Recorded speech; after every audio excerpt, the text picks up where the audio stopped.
Alors, nous allons nous intéresser à la rubrique iCloud. Donc, ça va être assez rapide puisque le compte iCloud, c'est ce que je vous ai montré sur le site iCloud.com. Mais là, cette fois-ci, ça va me permettre de gérer le comportement des informations que je souhaite stocker sur iCloud.com. Donc là, j'ai l'accès au compte. Donc, où je vais retrouver les informations de identifiant, le mot de passe associé et la description, ainsi que le stockage et les données de facturation. Donc si je clique de nouveau sur stockage, je vais de nouveau avoir la possibilité de choisir et de gérer le stockage souhaité. Et au niveau de la donnée facturation, ça va me demander donc mon nom, mon prénom, mon adresse, mon numéro de carte bleue et tout ce qui va derrière. Ensuite, j'ai la possibilité via iCloud de synchroniser l'intégralité de mon courrier, donc c'est-à-dire que si je l'active et que je vais sur iCloud.com, je suis dans la capacité de récupérer tous mes mails, quel que soit l'endroit où je me trouve dans le monde, à partir du moment où je suis connecté sur une machine sur Internet avec mon compte qui est désigné juste au-dessus.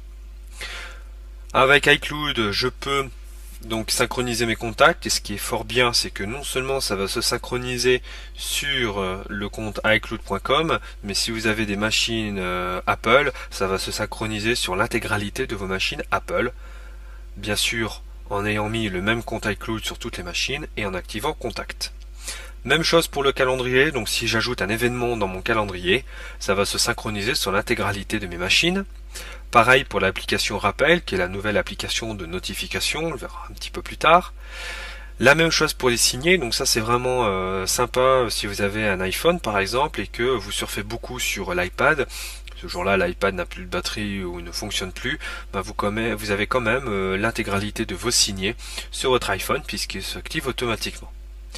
La petite chose que j'ai pu constater au niveau des signés, c'est que par moment, il est nécessaire d'activer et de désactiver l'option signer pour pouvoir effectuer ou forcer la synchronisation, parce que forcément, par moment, la synchronisation ne s'effectue pas correctement. Au niveau des notes, donc l'application Notes, donc là c'est-à-dire que si je décide d'activer l'application Notes, si je crée une note, ça va se dupliquer sur l'ensemble de mes machines. Le flux photo par défaut il est activé, donc une photo prise va sur le compte iCloud et pour les machines qui sont connectées avec le même compte iCloud, récupère automatiquement les photos sur le flux de photos. D'ailleurs, dans la nouvelle version de l'iOS 5.1, vous avez la possibilité de supprimer les photos dans le flux de photos, chose qui n'était pas possible avant la mise à jour. Les documents et les données, vous pouvez aussi les stocker en ligne, bien sûr à condition d'avoir la suite Office de chez Apple.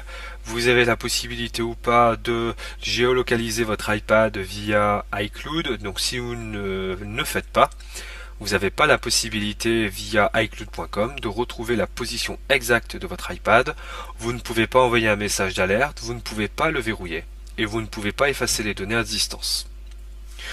Au niveau du stockage et des sauvegardes, on va retrouver exactement la même chose que tout à l'heure dans la partie générale, où je vais retrouver le stockage total, le stockage disponible, la gestion de mon stockage, où je vais pouvoir rajouter plus de stockage, que je vais retrouver ici, à cet endroit. Vraiment, celui qui n'a pas compris qu'il pouvait acheter du stockage, je ne comprends pas. Vous pouvez aussi activer la sauvegarde iCloud, donc là... pour le moment, je ne décide pas de le faire. Je n'ai pas envie de créer automatiquement une sauvegarde de mes photos, de mes comptes, de mes documents, etc. Ici sur mon stockage actuel, puisque j'en ai pas l'utilité pour le moment. Et vous avez la possibilité de dissocier le compte iCloud de cette machine en cliquant tout simplement sur supprimer le compte. Il va vous demander une validation, bien entendu par sécurité, et ce qui va permettre aussi de supprimer toutes les données iCloud de votre machine associées à ce compte. Donc ça c'est bien par exemple si vous souhaitez de changer l'iPad et d'avoir un genre de profil itinérant, donc des données qui vous suivent d'une machine à une autre. Donc ça peut être très intéressant en termes d'utilisation et en termes nomades. Voilà pour la partie iCloud. On avait déjà fait un petit topo quelques vidéos auparavant. On va s'intéresser tout de suite après dans une nouvelle vidéo sur les mails, les contacts et les calendriers. Donc là aussi, il y a pas mal de choses à voir ensemble.